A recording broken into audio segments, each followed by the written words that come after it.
Well, hello there, terrible warriors. It's me, Justin. We're back again with another Session Zero, an exploration of the character creation phase of tabletop role-playing games. And this week, we are trying a very different kind of game. A game that I really hope to be able to return to now and actually play a session of here on Terrible Warriors because, oh my goodness, it has earned every award it earned this past year. It won a lot of awards, I recall, at the Ennies this past year for artwork, for like original rules and all kinds of things. I can get the exact awards, they're listed in the show notes, but I just remember seeing this name kept coming up, and if it didn't win an award, it was nominated for a whole bunch of things as well. It's published by Free League Games, our favorite publisher out there that also makes Forbidden Lands and Tales and Loop, but they didn't make the game. They're just the publisher. The creators are Occult, Orkmaster Games, and Stockholm Cartel, and they are responsible for the grim, dark, pitch black, post-apocalyptic, or current apocalypse. It's not post-apocalyptic. It's like actually in the middle of the apocalypse. Mörkborg, I believe is how it's pronounced. It's got an umlaut in there. It's Swedish for the Dark Fort. So we're making characters in Mörkborg today, and I, of course, cannot be making these characters alone. I am joined today, returning to our fair show. It's Joe Drummond from our Aspire campaign. Hi, it's great to be back. I've really I've missed being able to gather around at the table and play with everybody at Terrible Warriors. So this is great. We wrapped up our Spire campaign earlier than intended. We only did 7 episodes, and the last we saw your Lejean, you were down in Derelictus, and you'd been responsible for, I believe, arresting a whole bunch of gnolls and sacrificing them to the high elves. And that was Cassie. That was Cassie's character. Was Cassie. You went down and got our masked character in on the story. I did. And then returned to see that your the My city beloved watch temple had moved into the temple and was like stopping people from assembling. In our last episode that we put out, Velvet's character blew up the police station and brought down Middle City and sent the sheriff running. And so maybe one day we'll return and see what happens to it next. But that seemed like a very fitting cap to our year. So but today we couldn't be further from Spire. Mörkborg it's like a heavy metal album or a death metal album turned into an RPG. The book is wild. Just the artwork is presented like it's a zine with like changing fonts and imagery and artwork and colors, and all looks like it's like each individual page has been photocopied onto itself and stapled together.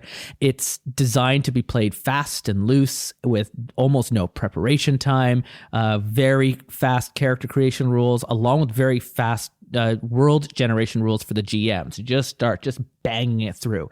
And the more I was reading it, the more it felt like Dark Souls in tone, but Doom Eternal in terms of gameplay speed, where it's just like you can hear the music just just building as you're playing. And and that was just while I was doing character creation. What was your for you, just like first impression? Was that kind of similar to when you were flipping through the book?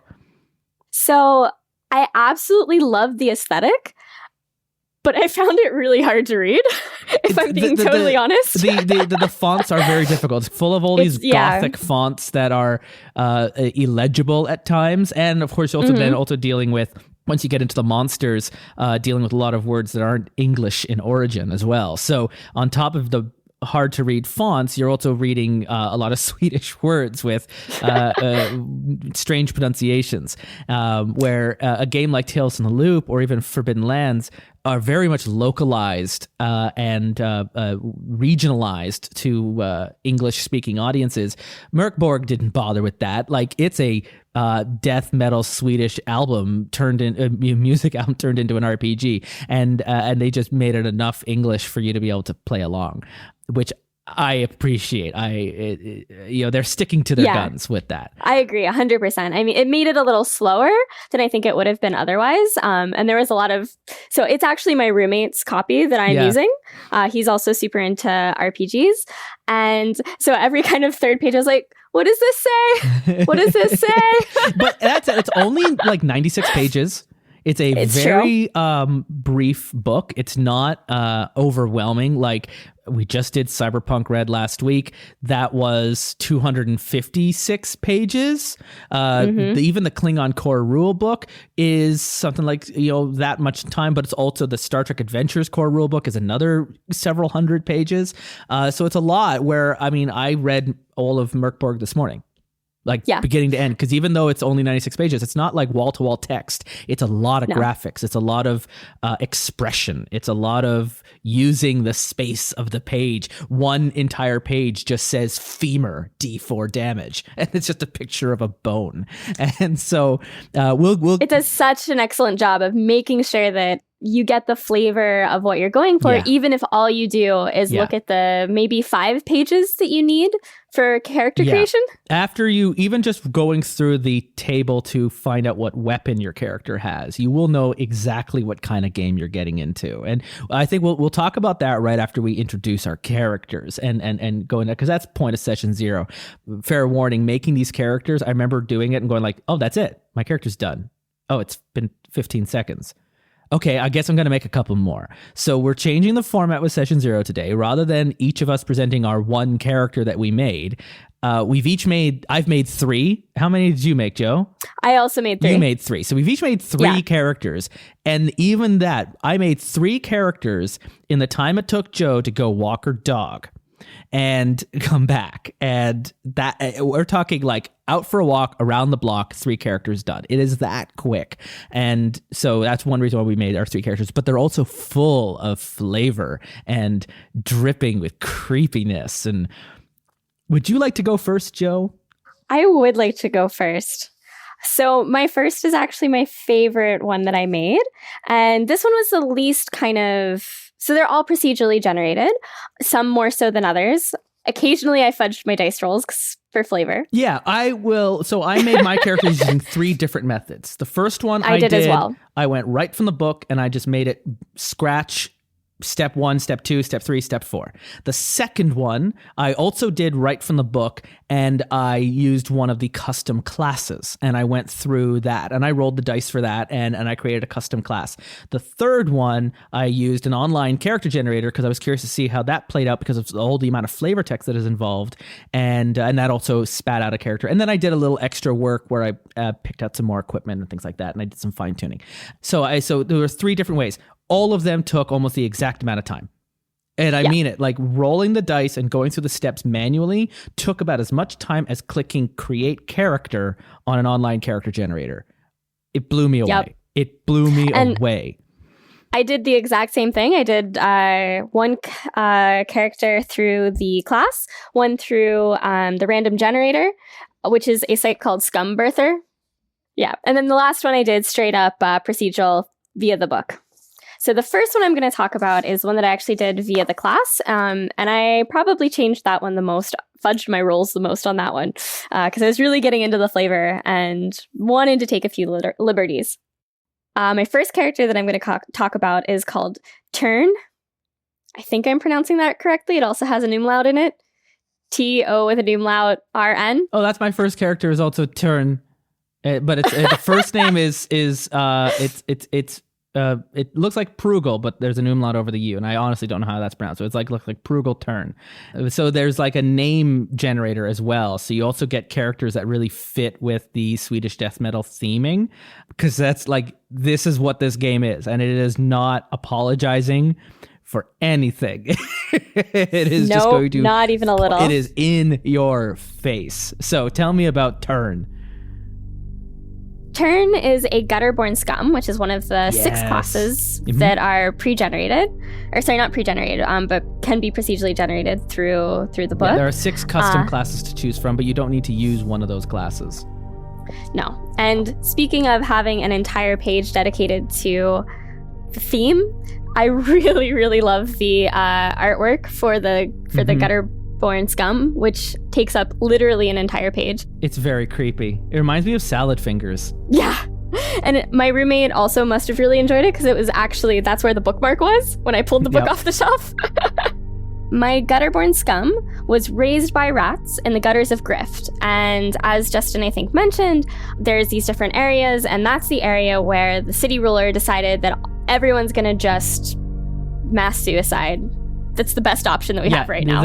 A kind king that is mocked by others has read the prophecies and seen that the world is ending and time is running out, and is making plans for everyone to gather together and just walk off of a big cliff into the ocean.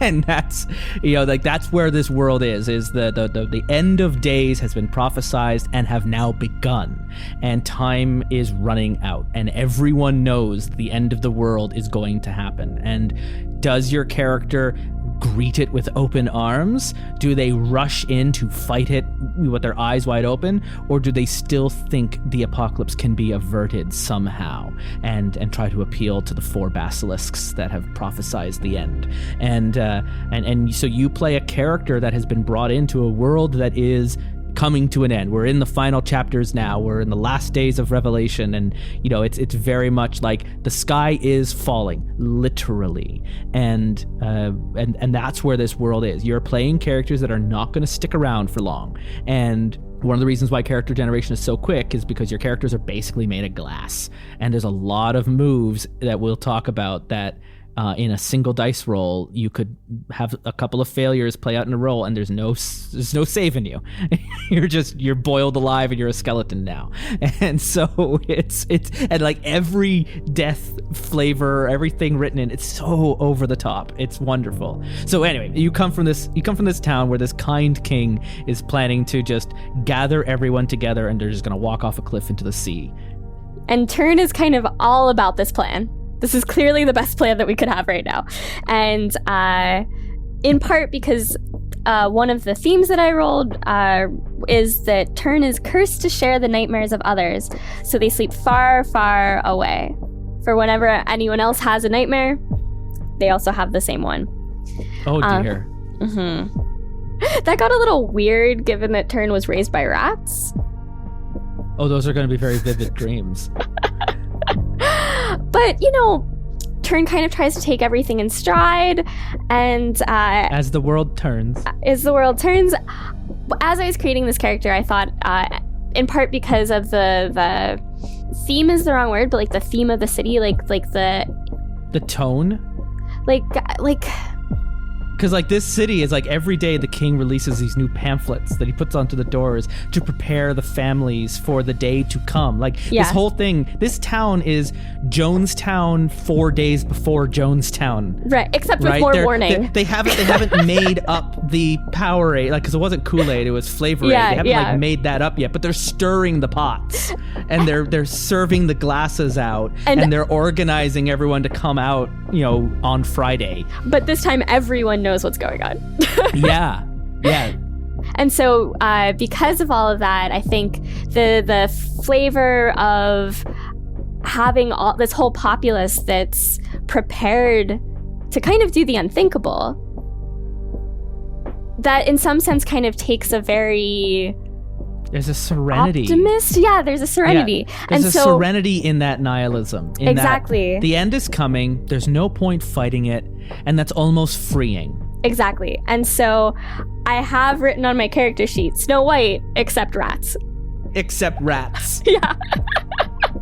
So I was just imagining this very like Pollyanna, hopeless romantic character who's been raised in these very trying circumstances, literally in a gutter by a bunch of rats, who they share the dreams of the rats. I'm very excited because my second character is also a gutterborn and could not be more different.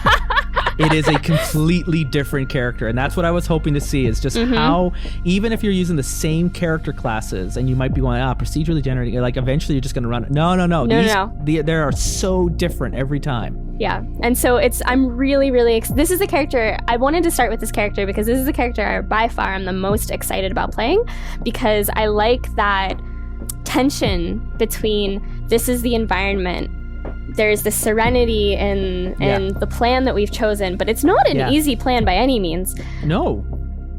And this character that just kind of sees the best in everything, except it's literally the apocalypse. We're literally in the middle of the apocalypse. Yeah.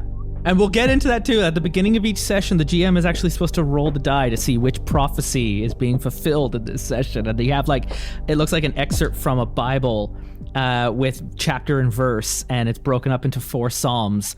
And when you roll the dice, we'll do a little bit at the end of the episode here on what misery is befalling your table in this game.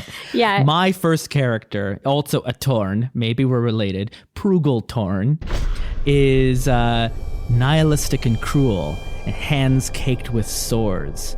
He stutters when lying, an escaped cult member, terrified and paranoid. Other cultists are everywhere. And Prugel is equipped only with a crossbow and light fur, 2 days of food and a tent, but 60 silver in his pocket, and is fleeing into the woods. And I think that he took all the money that this cult had and just went where your Torn is embracing the coming apocalypse and is this is happening and there's no choice fighting it. Prugel is, no, I'm fighting it. Everyone runs, and it's time for me to run, and grabbed all the money and just took off. No plan, no idea what happens next. Isn't going to make it very far. Prugel has 7 hit points, though, so that's really high for some of these characters coming through, and has only a +1 in their presence. It's broken into 4 stats: strength, agility, presence, and toughness. Most of them sit at 0 all the time, and he has presence at 1, and he's just fleeing. He's just running, and he doesn't know where he's running to. Maybe he's also going to end up running off a cliff, but he's at least going to fight while he's running. And he's got some money to spend while he gets out there. Just for comparison, my turn only has 3 hit points. Yep. And that's not even the lowest number that I have for my characters. Who is your second character? So my second character is Nifal. And this character, I went through and rolled for I rolled for everything. I rolled on every table I could find in the book to roll. Yeah. And there's a lot of tables, and they're all really good. A lot of them are flavor text that fill in little backstories and bits about how horrible your life has been and different omens that surround you. And then there's a few that also what equipment do you have? What abilities do you have? What omens and spells do you have access to? And so 2 of my favorite tables, I don't remember which ones they were off the top of my head, generated the following. My best friend is a skull. I carry it with me. I tell it everything, and I trust no one more. I also very recently murdered a close relative. Very recently. So I think that could kind of be fun to play with, whose skull is this?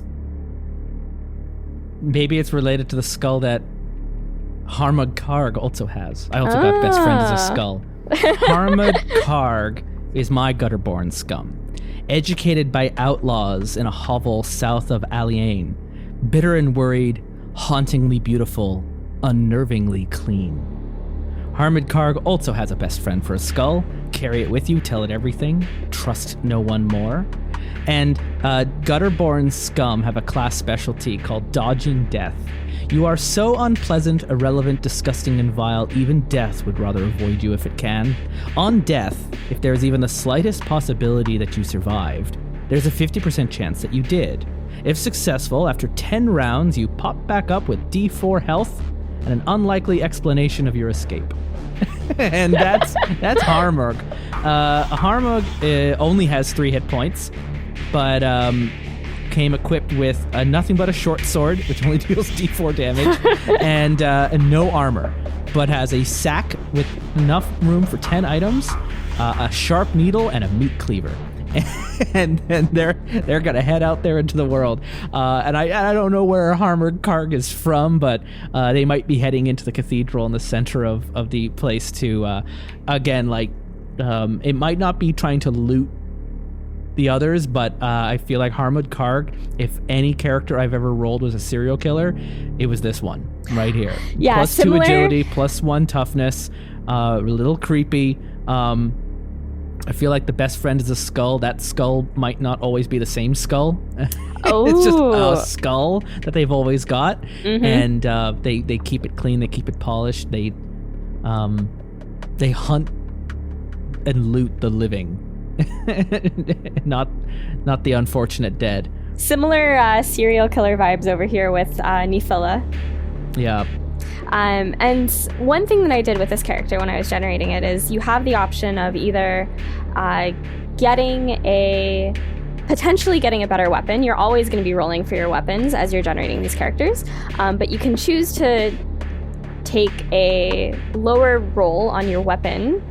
I think it's your weapon.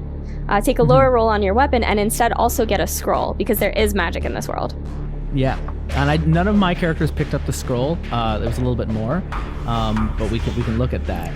Nephil picked up a scroll, and they picked up the scroll of Metsuotl Blind Your Eye. It's one of the unclean scrolls. It is one of the unclean scrolls.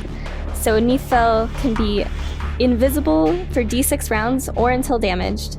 But it's also a creature becomes invisible for D6 rounds. So it doesn't just have to be your character. It's whoever you cast this on, whatever you cast this on, becomes invisible for D6 rounds or until it's damaged.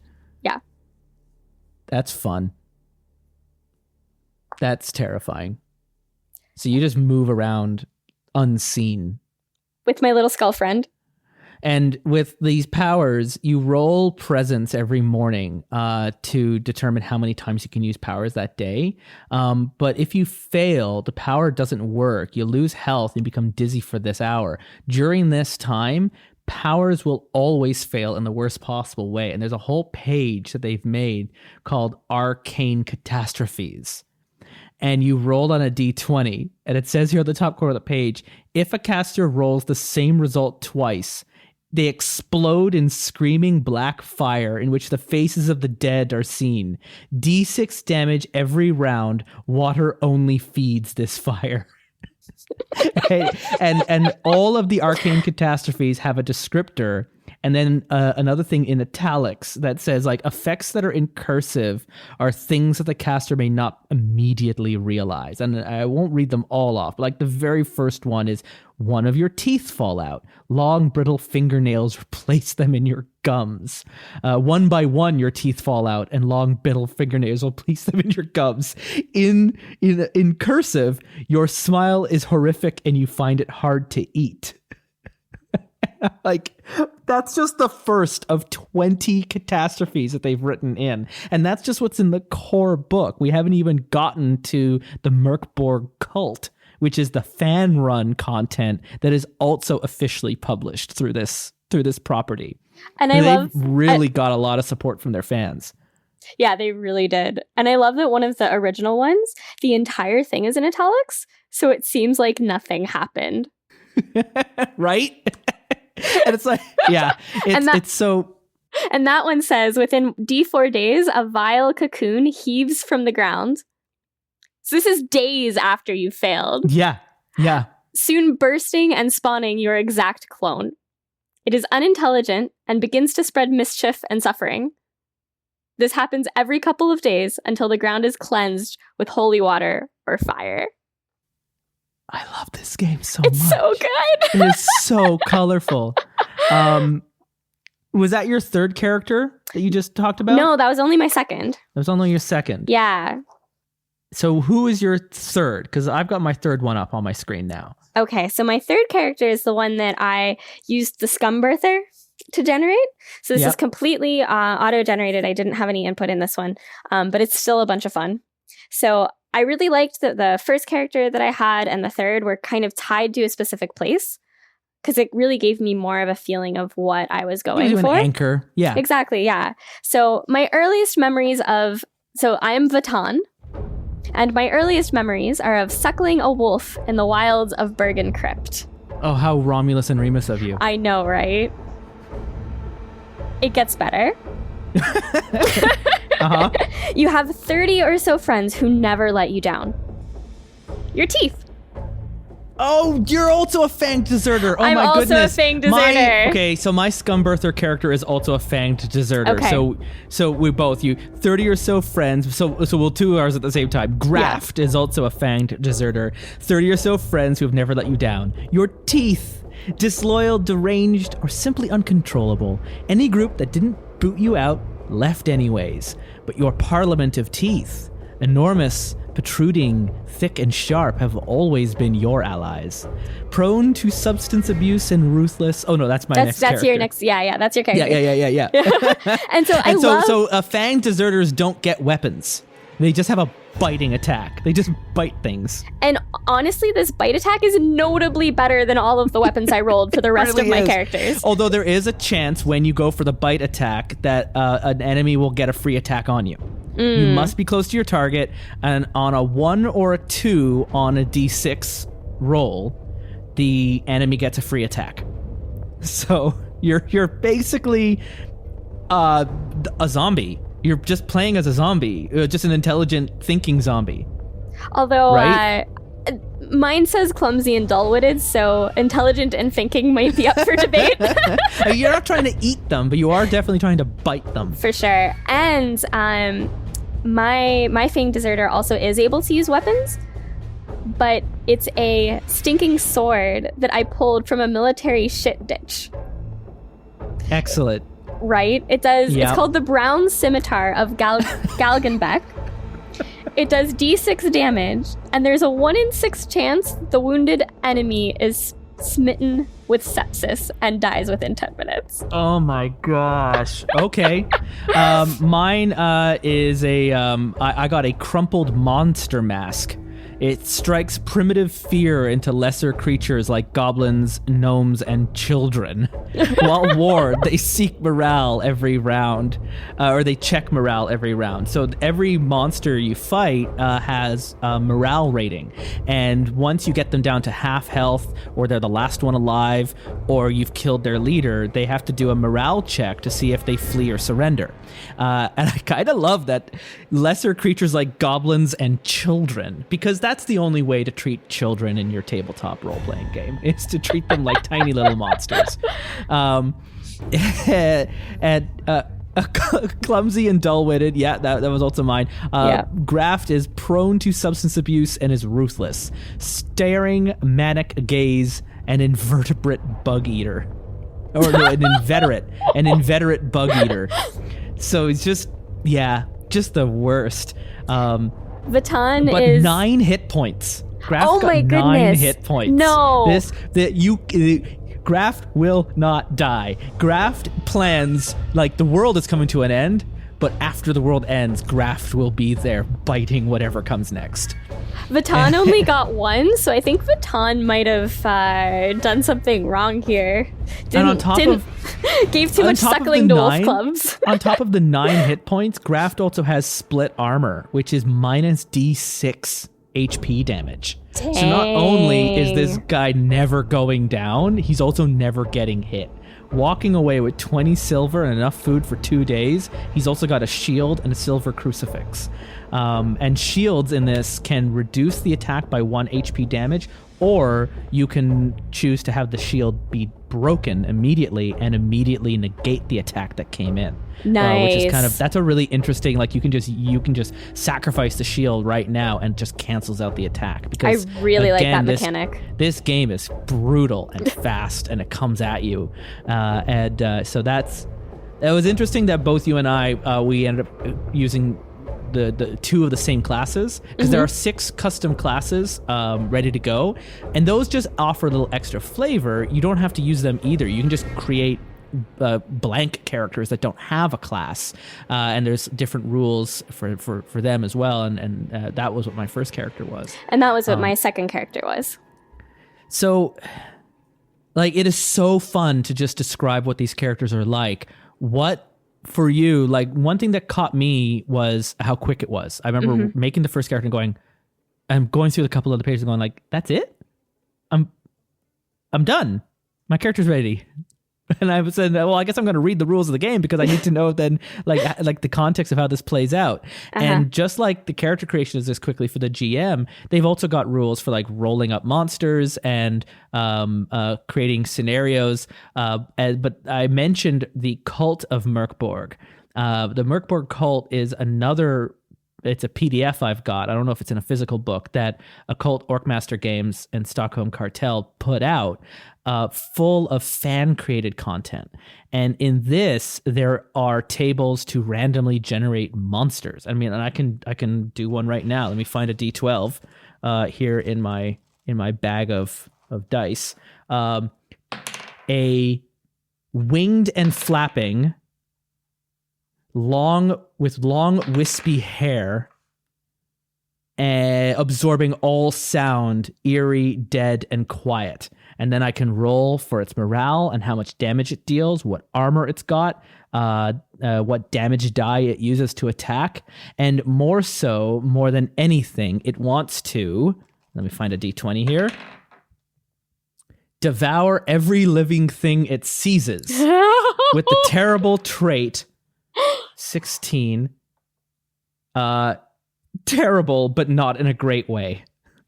That's all it says. So it's like a little just terrible. This winged, flapping, long, wispy-haired monster that is what was the one? It was fading in and out of sight. Was that what I said? Yeah, or no, absorbing so. all sound. So this is just this silent, wispy-haired, winged creature that devours everything that it comes near. It's just this shadow. It's so terrifying. Like in the best way.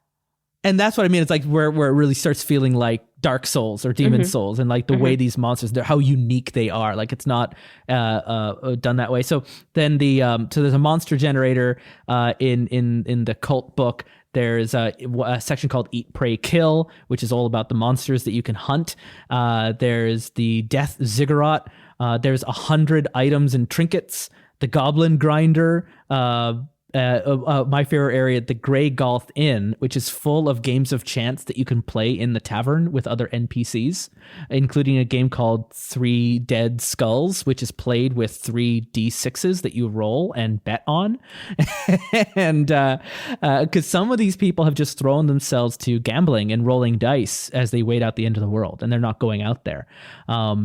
There's sections on followers that can join up with you, as well as ways to generate missions on the fly if you're a GM who's like, I don't know how to write this tone of game. That's what the cult book is really going to help you do.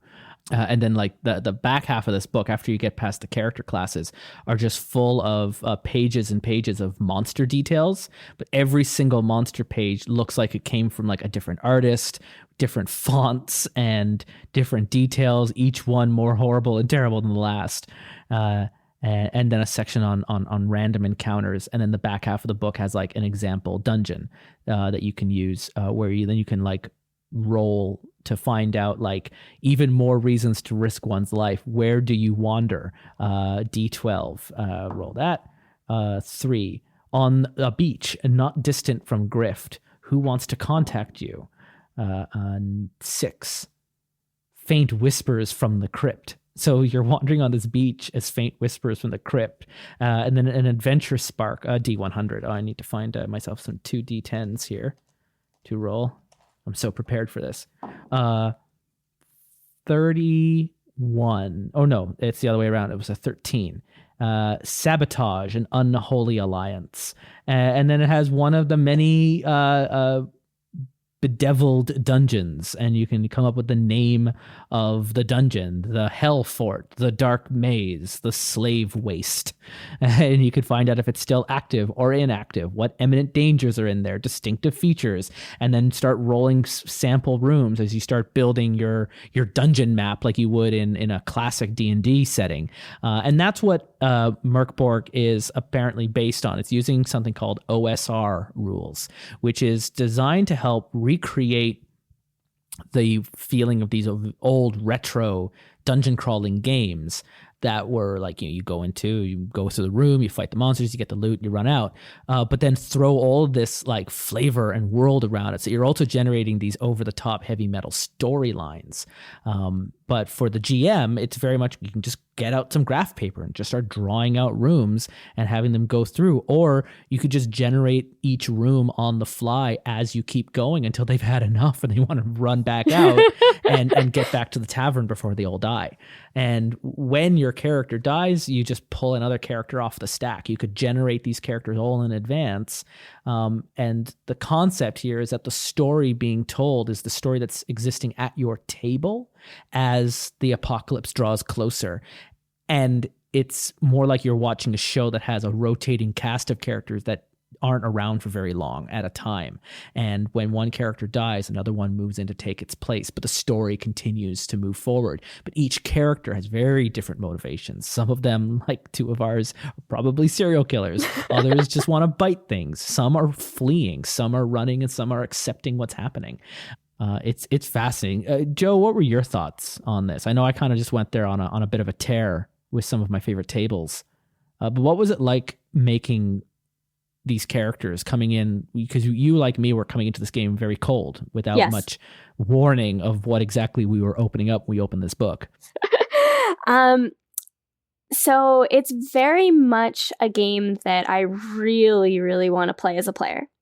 I'm not a particularly experienced GM, and I'm not super into the death metal scene, even though I really like kind of the aesthetic and that feeling, but it's not something that I am super familiar with. So I think I'd really want to see someone else run the game a couple times before I would try, because I would be worried about not doing it justice. You would want to have a GM that has like the language of grimdark, exactly, who can really chew on the words and really be vile and creepy and just throw things into that pitch black setting that it's trying to do. And I remember there was a GM of mine who ran D&D when I was in high school, and I just know that if Dan got a handle of this book, he would have playlists of music ready to go. He would probably cloak himself in a robe. He'd dim the lights down and have skulls painted onto the walls. And he would just embrace that whole aesthetic. He'd have candles at the table, and he would just be like, "Welcome to the Dark Fort," and he would just be right into it. And that would be kind of the thing, right? Like, this is a game I wish that we weren't in the middle of a pandemic, because I would want to play it at the Stormcrow Manor, because this is a game you want to play in a bar, in a noisy setting where people have no preparation and might even be drinking at the table. And like, it was so quick and going. Like, this is a game that, it's like, yes, you're here and you've hired me to play Dungeons and Dragons, but I've got this heavy metal bad motherfucker over here. Do you want to play this one instead and see if they go for it? So yeah, it's one of those, like, for convention settings and for pickup groups and for parties, this would be a really fun game to crack out, because it has such a low barrier of preparation and entry and expectation of knowing what the rules are. And I think it would be so good for one shots too, because every single character, with the exception maybe a little bit of the one that I completely randomly generated, just kind of drew me in immediately with all of the flavor that's around it. And so I very much felt like I kind of had a grasp of who this character was as soon as I saw them on the page. Yeah, my first character, Prugal, might not have had history. Like, I had written down escaped cult members, terrified and paranoid, but like fun little bits there, like nihilistic and cruel, stutters when lying. And so I like it's already like, there's like, I figured out what this voice is and this character, and like I could role play it and be talking with the groups, and every single time you're like, oh, I'm sure everything's going to be fine. Whereas immediately going over to Harmon Crag, this gutter-born scum who is hauntingly beautiful and unnervingly clean. Have you met my skull? My beautiful skull. His name is David. The unnervingly clean. What is that, David? What? What, you want me to stab them with needles? Oh, but I couldn't do that. They're my new friends, David. No, David, don't speak to me like that, David. David wants me to stab you with needles. right? That's so Harmond. good. That's Harmond so Crag. Good. Yeah, the unnervingly clean is one of my favorite lines in the procedurally generated. And especially in a world like Murkborg, which just seems to be just dripping with oil and death and blood and sick. That in comes this character who is just like, there isn't even dirt under the fingernails. Right. Like I'm imagining immaculate hair. It's not oily, it's clean, it's conditioned. It's what is wrong with you? You shouldn't be this way. Whereas, like, I think all of my characters had tattered clothes in their descriptions. Cleanliness is the next thing to godliness. What is that, David? You want me to stab them with needles? Yeah, so immediately I wanted to play this as a player. I think there's just so much that... the trick is the bone meal makes for a wonderful exfoliant.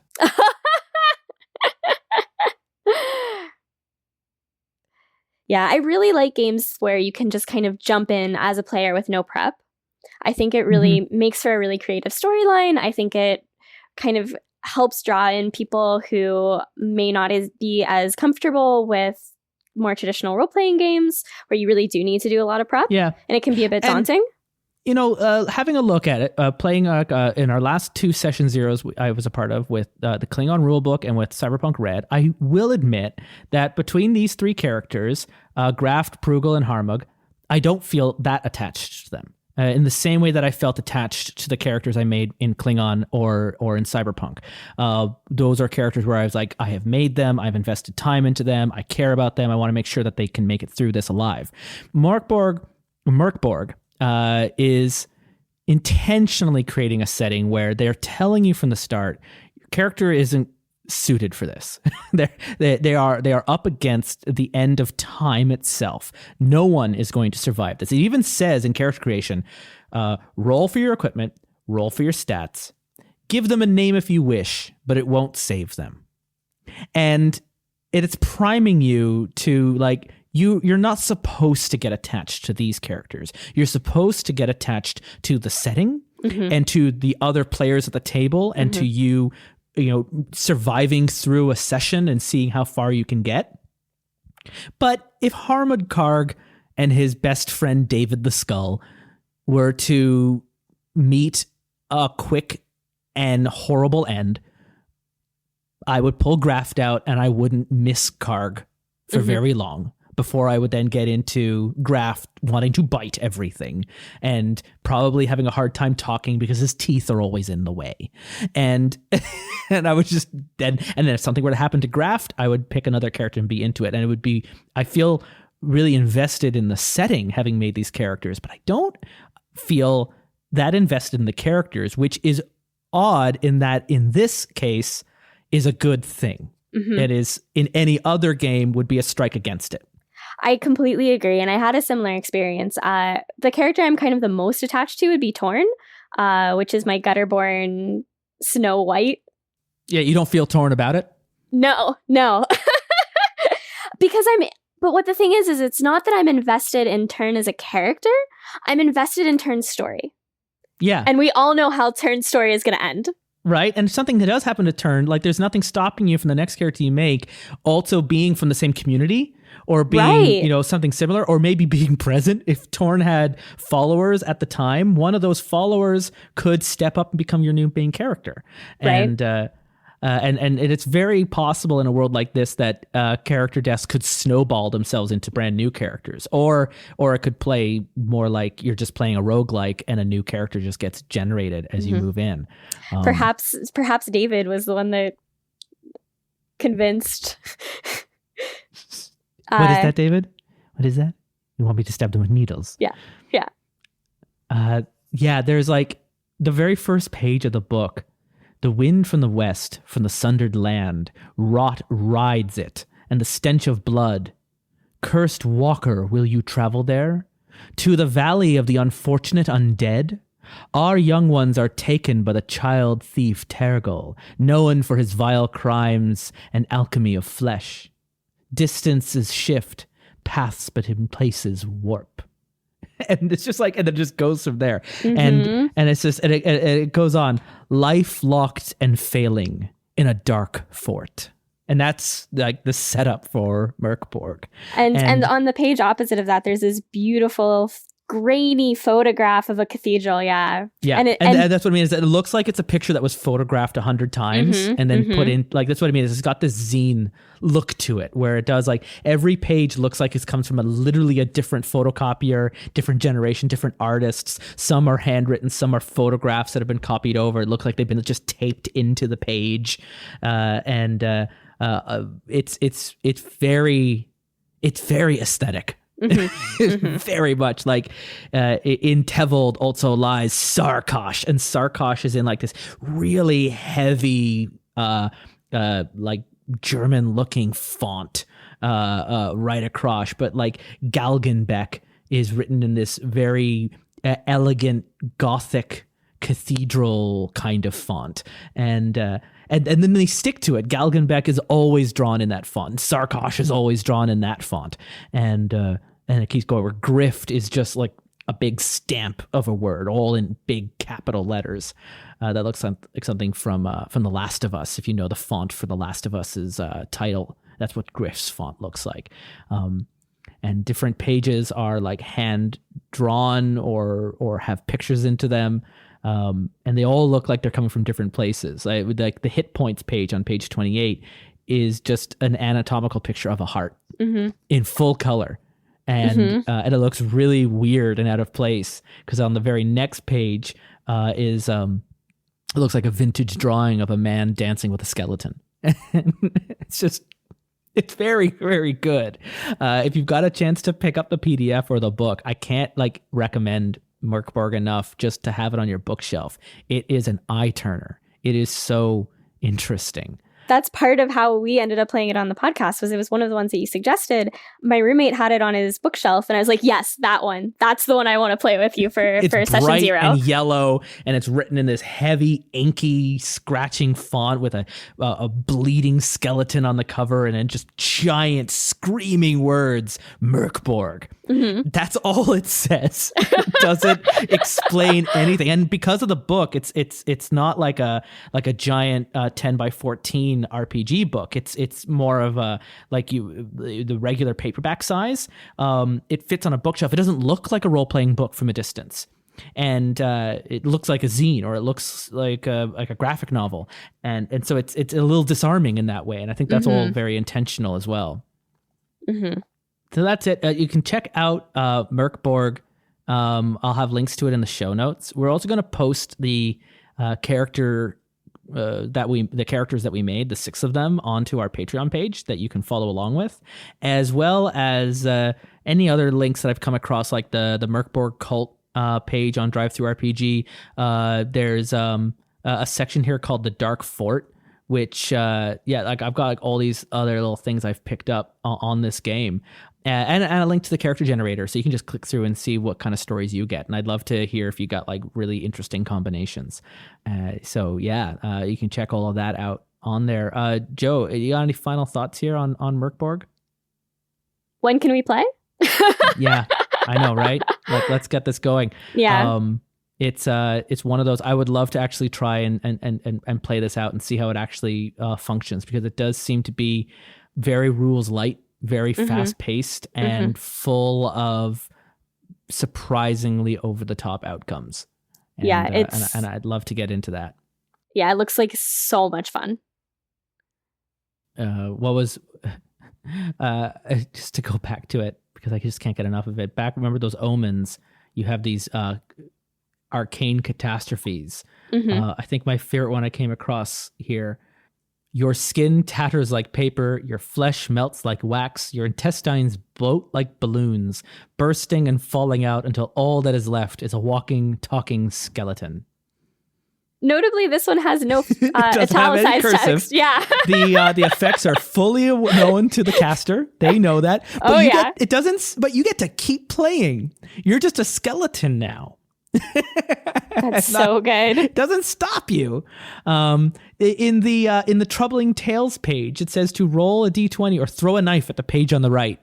And there's the details for, I mentioned 4 basilisks have given prophecies of the future to come. Veru predicts inexorable a annihilation. And since he is always right, he's become utterly full of himself.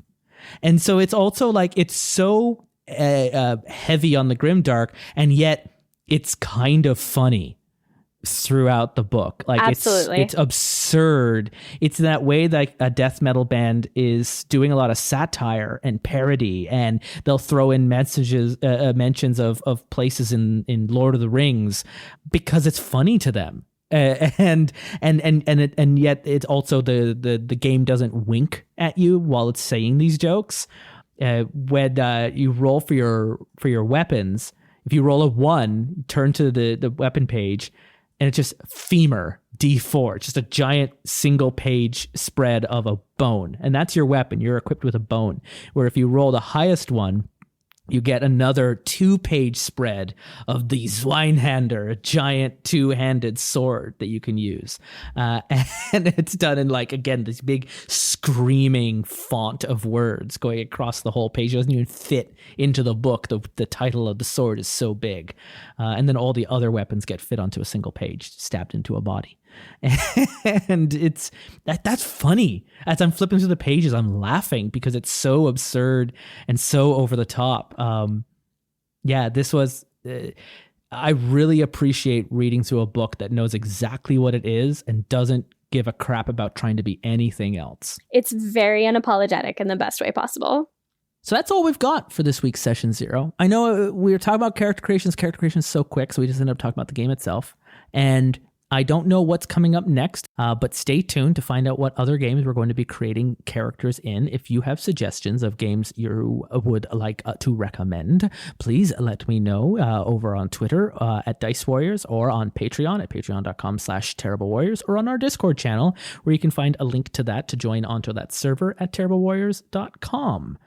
And Joe, thank you so much for hanging out with me to make these utterly bizarre characters. Thank you so much for inviting me. I've really missed being on Terrible Warriors, so this was great. We'll have you back again soon. Excellent. I'm sure. Excellent. And until you join us, dear listener, to our next episode, thank you for making your games accessible and playable and enjoyable to all who attend your tables. And until that time when we are back together again, be good to each other. Bye. Bye.